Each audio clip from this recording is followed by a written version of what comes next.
Hello बच्चों, you are watching सिर्फ physics और मैं आपका फेवरेट शाहिद सर। तो बच्चा, ये वीडियो बनाया गया है तुझे ये बताने के लिए कि अगर तो एग्जाम में एक भी न्यूमेरिकल अटेम्प्ट नहीं करता तो तुझे 70 में से कितने मार्क्स मिल सकते हैं। और मैं तुझे बता रहा हूँ, ध्यान से बात सुन।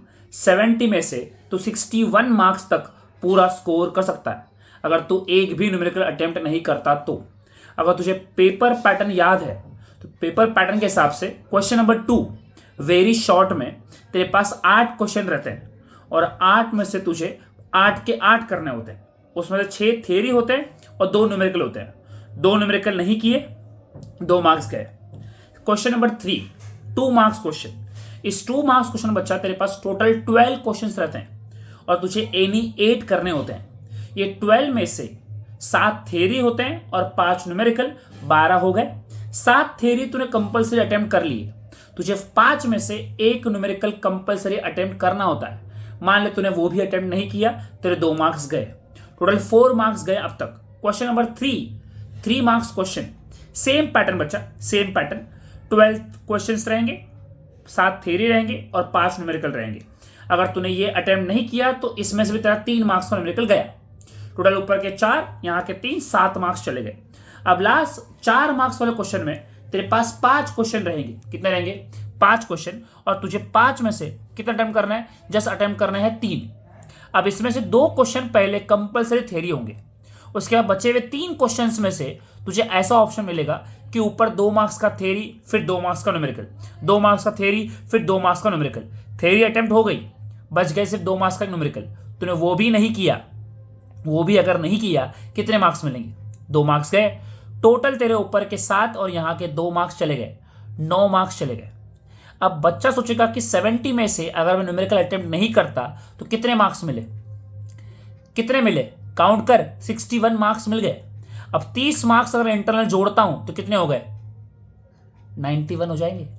समझ में आ रहा है? तो मेरी बात यह है, न्यूमेरिकल छोड़, ये मैं ही नहीं कह रहा, पर न्यूमेरिकल छोड़ेगा तो प्रॉब्लम कुछ उतनी नहीं बढ़ेगी। तो मेरी बात सुन बच्चा, थ्योरी डेरिवेशन तो कितना भी पढ़ ले, ऐसा कोई ना कोई एक क्वेश्चन ऐसा होगा जरूर जो तुझे एग्जाम में देख के कुछ नया लगेगा, तुझे मालूम ही नहीं होगा कि क्या है कैसा है करके। दैट्स रीजन बच्चा कि तो न्यूमेरिकल तुझे करना ही चाहिए। देख कैसे करना चाहिए, क्या करना चाहिए, कहाँ करना चाहिए, मैं दिखाता हूँ कैसे। अब मेरी बात सुन, ध्यान सुन। टोटल 2 मार्क्स का 1 करना है, 3 मार्क्स का 1 करना है और नीचे 2 मार्क्स का 1 करना है। टोटल तुझे न्यूमेरिकल 3 अटेम्प्ट करना है। 1 मार्क्स वाला 2 भी है, वो जनरली मैं काउंट नहीं करता। अगर वो भी काउंट करता है तो 1 मार्क्स न्यूमेरिकल जनरली बच्चे कर लेते हैं अटेम्प्ट, वो मुश्किल नहीं होते। तो मैं सिर्फ 3 मार्क्स से पकड़ता हूँ, 3 न्यूमेरिकल पकड़ता हूँ। 2 मार्क्स के 2 और 3 मार्क्स का 1। टोटल तेरे पास तुझे 3 न्यूमेरिकल अटेम्प्ट करने हैं। और न्यूमेरिकल कितने आएंगे टोटल तेरे पास? न्यूमेरिकल आएंगे 13। 13 न्यूमेरिकल आएंगे। 13 में से तुझे अटेम्प्ट करना है 3। तो मेरी भाई बात सिंपल फंडा है इसमें। 15 चैप्टर में न्यूमेरिकल है, तो 15 में से कोई भी 8 से लेके 9 चैप्टर का न्यूमेरिकल करता है तो 13 न्यूमेरिकल उसके अंदर रहेगा ही रहेगा। इनकी सिंपल लॉजिक बच्चा क्लियर है इसमें। 2 मार्क्स जो न्यूमेरिकल इसके अंदर आएंगे ना बच्चा, तो उस 2 मार्क्स न्यूमेरिकल में एक चैप्टर से बार बार न्यूमेरिकल रिपीट नहीं होंगे, रिपीट होने वाले ही नहीं है। तो बच्चा यही तेरे दिमाग में रख मेरी बात। तो कोई भी 8 से लेके 9 चैप्टर के न्यूमेरिकल खत्म कर ले और बस। अब कौन से चैप्टर के न्यूमेरिकल ज्यादा आए हैं तुझे ये जानना है तो बच्चा तू जाके तुरंत इस YouTube चैनल को सब्सक्राइब कर और इसको वेट कर कमेंट बॉक्स में और लिख कि मुझे कौन से चैप्टर का न्यूमेरिकल करना है ये बताओ। और टेलीग्राम बच्चा इसके नीचे पिन कर दूंगा, तो उसको सब्सक्राइब कर ले, फॉलो कर ले उसको भी। तुझे कोई भी अपडेट नहीं आती है तुझे वहां मिल जाएगी। Thank you so much, bye बच्चा।